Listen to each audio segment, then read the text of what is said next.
Good morning, students. Hope the previous video of chapter number 7, the Gulliver's Travel, as I have sent the video 1, you have just read out that chapter, understood what it is. Now I will be continuing with the chapter.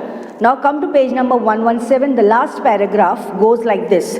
They all sat on the ground to take a good look at me. I walked.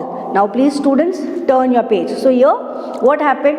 I walked slowly backward and forward, pulled off my hat and made a low bow towards the farmers. I tried to speak to them loudly in several languages. Each time I did so, the farmer who picked me up held his ear very close to me, but in vain. The farmer took me to his house and placed me at some distance on the dining table, which was 30 feet high from the floor. Now what happened? When the farmer picked him up, so he called the rest of the farmers there and he just dropped him very quietly or very low, very humbly to the ground. And the rest of the farmers sat down in a round shape and they were just looking what type of creature has came to their island. But when the author saw this, he just removed his hat and made a little bow. See, that shows a little bit of respect. And the author just tried to speak to him in several languages.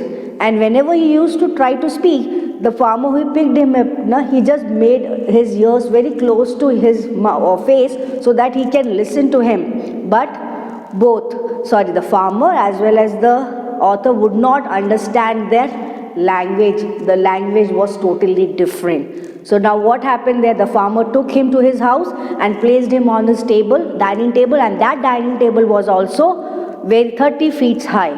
That means not only the land, not only the giant, but also the house, the furniture was also very big in size.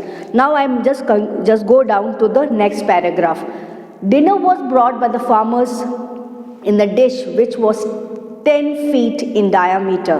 The farmer's wife crumbled some bread and placed it before me. In the middle of the dinner, I heard a noise behind me. It was the purring of the cat that was 10 times larger than an ox. The farmer's wife was stroking him. Then entered the farmer's 1-year-old son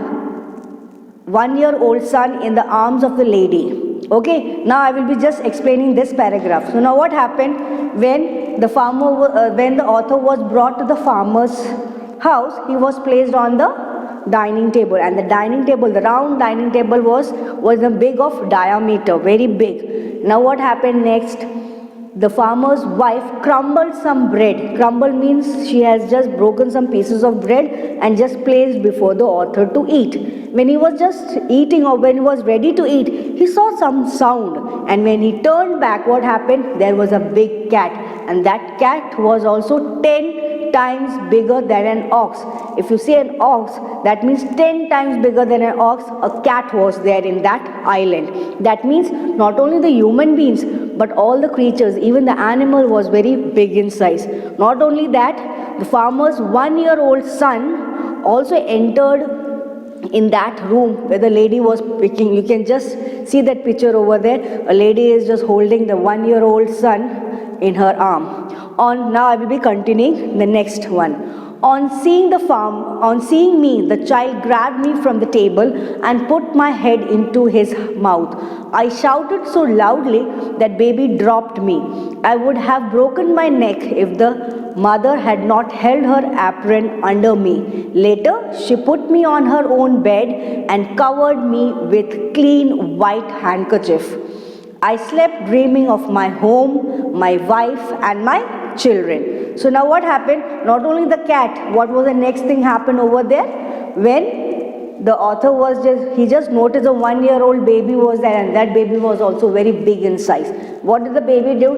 He just picked the author in his hand and directly put him on his mouth, and that means the head of the author was inside the mouth of the baby, and he screamed so loudly that the baby was so frightened and dropped him. But fortunately, the farmer's wife, with the help of the apron, held him so that he would not just fall down on the ground, would not be breaking his neck.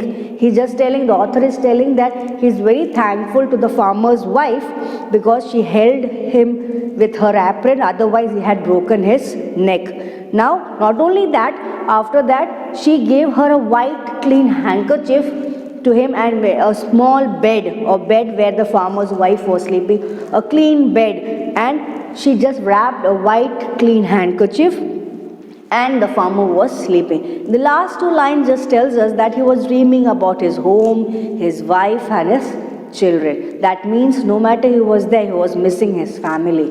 Now here we come to the end of this. The students, hope you have understood this lesson. Just go through the lessons once again very clearly and write down the textual meaning and the PDF that I will be sending next time. Thank you.